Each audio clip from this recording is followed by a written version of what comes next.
What's up, guys? How we doing? Good. Yeah, Will, what are some of the things that Carnell does without the ball in his hands that maybe stand out to you, whether it's blocking or pre-snap motion, helping manipulate the defense? I think Carnell's done a really, really good job this year, not just with the ball in his hands, like you said, but blocking and, influencing guys, without the ball. He's really, really taken ownership of that. And he said, it doesn't matter if I have the ball in my hands or not. And I think that's, I've talked about like the selflessness of the guys in that room. And they all want to help each other succeed. And they know that, if you make a big block, you're going to have the ball coming to you soon. And we're going to continue to reward that. And I mean, that's huge. Like there were some blocks that he made on some plays that, turned some 10-yard gains into 20, 25-yard gains. And that's a difference maker. And he's done a really good job with that. Well, I think maybe in camp you might have said that you were kind of focusing on improving kind of deep ball consistency. And I know there's not been a ton of chances to do that thus far, but just wondering how you feel about that. And when you're trying to work on it, is it more about mechanical stuff with yourself or more about kind of learning the body language and speed with which your receivers are playing? I think it's a little bit of both. And I think at the end of the day, it's just repetitions. And I don't think last game we had a lot of opportunities and we didn't really need to push the ball down the field. I mean, when you got guys taking, 53 yards on a slant route, I mean, I'm not going to complain about that. And obviously, we want to push the ball down the field. And I think in practice, I've made some strides in it. We've done some good things. We haven't shown it a ton, which can be a good and a bad thing. I think we do have the ability to do it, and I need to be able to show that. I don't think I've shown that yet, but I'm excited to get more opportunities to do that because it's a young season and we got a lot of time, and pushing the ball down the field is one of the things that I think our offense should be one of our strengths and can be one of our strengths because of the dudes we have in that room. And for me, it's really just just letting those guys go out there and make plays and just putting the ball up for them and just trusting that they're going to be where they're supposed to be. And at the end of the day, the more that we work it in practice and the more that more opportunities we're going to be able to do it in the game, I think the better. And I think I personally need to be a little bit better with it, and we're trying to work on it, but we didn't really need to use it yet, but it's definitely going to be important, and we're working on it, and it's going to be a big part of our game, and I'm not concerned at all with it at all right now. From your perspective, what makes it tough to go up against a defense that has Caleb Downs? Caleb's a heck of a player, man, and he plays so hard downhill, and he fills the hole so quick. For me, it makes me have to be a little more true with my reads, and have to respect him and really all those guys. Just the way that they can track guys across the formation and come downhill and fill holes. It changes the way that you sometimes, your RPO game, sometimes you read some things and you think you might have a guy out leveraged and Caleb comes down and makes a really good play. So it challenges you in practice. And like I say, going against those guys every day makes us better. So it's nothing but good things. Well, you've talked a lot about if you have a one-on-one matchup with JJ, then that's always a good decision to take that shot. If you still feel that way about that play that led to the interception on Saturday, if that's still where the ball needs to go, I assume you agree with that, but if you don't, you can correct me. What needs to be corrected about it to make sure that becomes a completion or not the worst case scenario moving forward? Yeah, I think there's a lot of things you can look at on a play like that, and I think sometimes things happen in football, and the kid made a good play. At the end of the day, I think we want the receivers splits to be a little closer on that one. Just after looking at it, how we can help ourselves improve. Because for me, it's I got the matchup. I'm going to put it on a spot, and trust that he's going to be there. And sometimes the defense makes a good play. Sometimes we get squeezed to the sideline a little bit, and but at the end of the day, I got all the faith in the world in those guys, and I think that's a 1 in 100 kind of play that kind of happened. And things happen. It's not going to be perfect, But the most important thing, and the thing that I think I was the most proud of with myself and with the team, is that we didn't let it affect us. And I think you could see that. Like, nobody really batted an eye. You know, like, obviously, you know, we have to take care of the ball, and I can't throw picks, and, you know, things like that can't happen. But I think, you know, the way that we responded from it is you know, shows the character of this team and the confidence that we all have in each other. And just a moment like that, you know, is not gonna make us bat an eye. So I think that's a good sign. Well, when you watch Michigan State, they rank toward the top nationally in sacks and their ability to get pressure on quarterbacks. What stands out to you about their front? They got some good players up front. I think they got some good players in the secondary as well. Just in watching you know, some of their games from this year, you know, I think their scheme's pretty good. I think they do some good things. You know, they heated up Boston College a little more than they heated up the teams that they played in the first 3 weeks. So, you know, we got to be ready for whatever their you know, plan's going to be against us. But, you know, they got some good players. I think number 2 is a really good player off the edge. You know, I think their linebackers are you know, they've been playing a while. They're good players. They're instinctive. They play downhill really well. But, you know, I think we got some things to, you know, try and get them confused, get them out of gaps. And you know, I got all my faith in the O-line, and I think, you know, they're up for the challenge. I know it'll be probably the best front that we've seen so far. But, you know, I think we go against the best front in the country every single day, and I think that, you know, helps our offensive line, and I think it helps all of us to, you know, just be ready for anything. You and Caleb and Quinshawn and Seth all were accomplished players, and you played well here. Just can you describe the challenge, if it even was, of integrating into this program, because you came from different places, different philosophies, whatever, but it seems like it's been pretty seamless. Yeah, I think that's a credit to the people in this building and the people that, you know, and the people on the team, the players. You know, they all took us in and accepted us as one of their own, you know, from the very start. And that is something that will be forever eternally grateful for.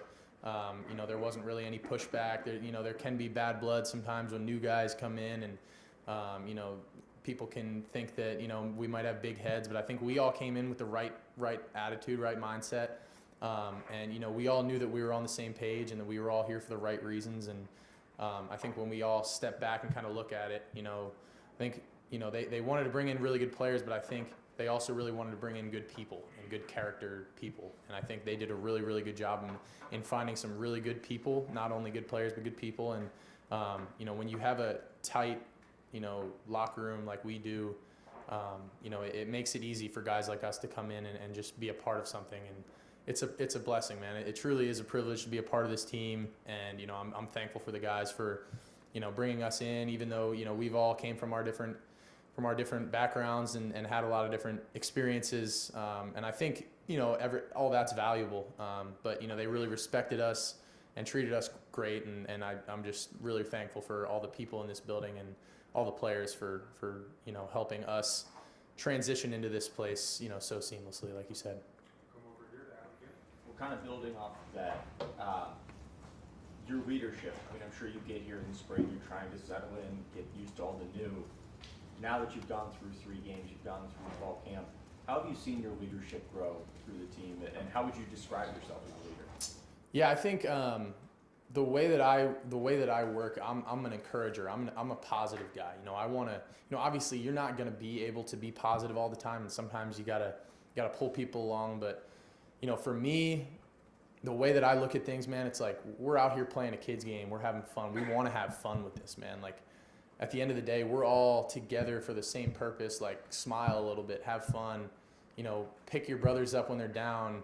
Encourage them when they make a great play. I think that's the way that I kind of go about things. And I think, you know, after the first 3 weeks, I think my leadership definitely I've just gotten more comfortable in the role. I think we've just became, you know, I think the more that you play and the more that you go to war with your brothers, man, the closer you get. And I think this team's just continuing to get closer, and we all trust and respect each other. And I think, you know, once you're able to actually get out there on the field and show them what you're able to do on the field, like, that trust and that respect is there a little more. And I think through 3 games, I think we've done some good things offensively, defensively, special teams.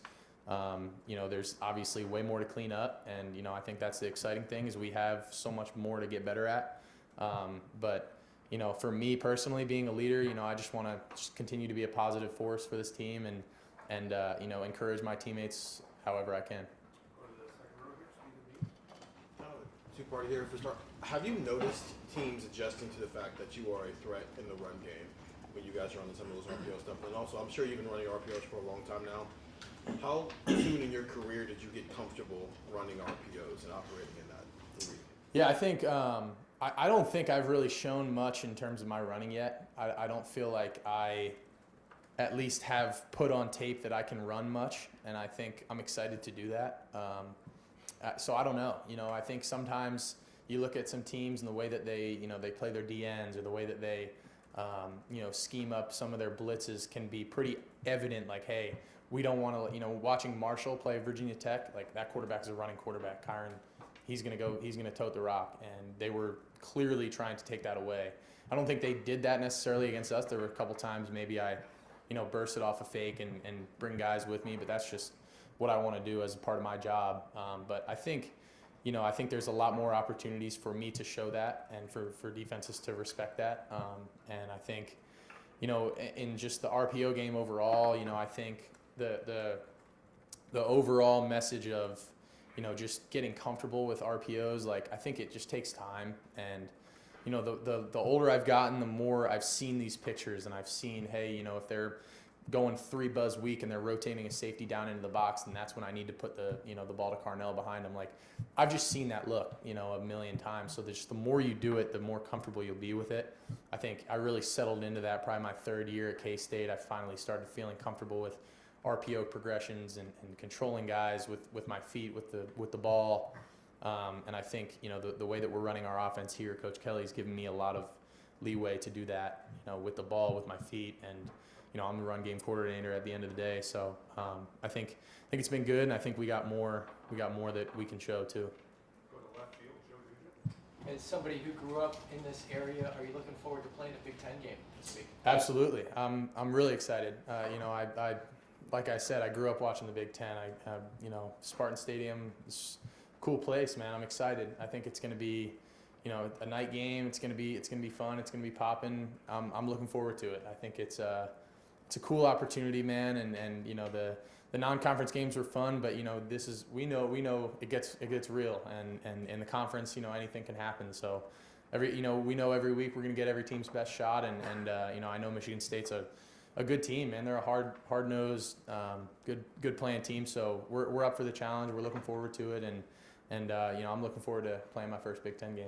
We'll wrap it up with 10-8. Yeah, just one quick follow, Will, about the run game. How important was it in these first 3 games to really establish Quinshon and Travion as the big play makers that they are? You understand what I'm saying? And Yeah. And like you said, you've just dabbled in the run so far. Yeah. What has it meant from a confidence standpoint to this offense? Can you tell a difference? Yeah, absolutely. I think, we've came out and showed how explosive we can be in the run game and the pass game, and I think that's a great thing.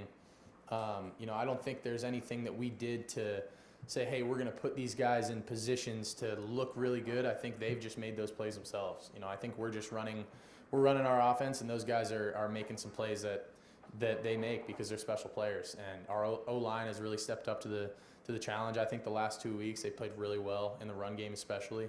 And I think, getting that run game started was really big for this offense. And because, the better you run the ball, man, it opens everything up. It opens the screen game up. It opens RPOs up. It opens the big play shots down the field up. It opens everything up. So, if you can get your run game going like we have, the better it is.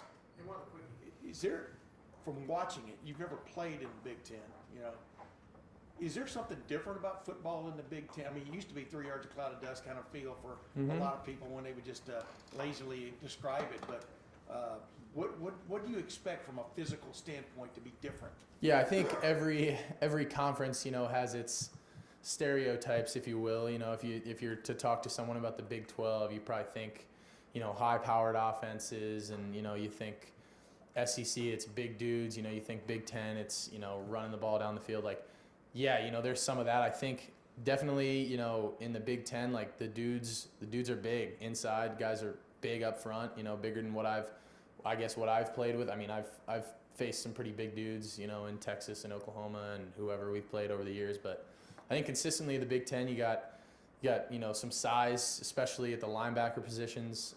Those guys are going to hit hard. They're going to come downhill. But I think at the end of the day, man, like it's football, and I'm not really looking at it any different. And I think the Big Ten is a really, really strong league, and we got a lot of good teams in it. But I think you can say that about a lot of leagues. And when you're at Ohio State, I feel like we have the talent and the ability we should beat everyone every week. And, that's the way that we have to look at things. And you know what, like, it doesn't matter who it is. That's the mindset we got to have. Thanks, Will. Thank you. Appreciate you guys. Go Bucks.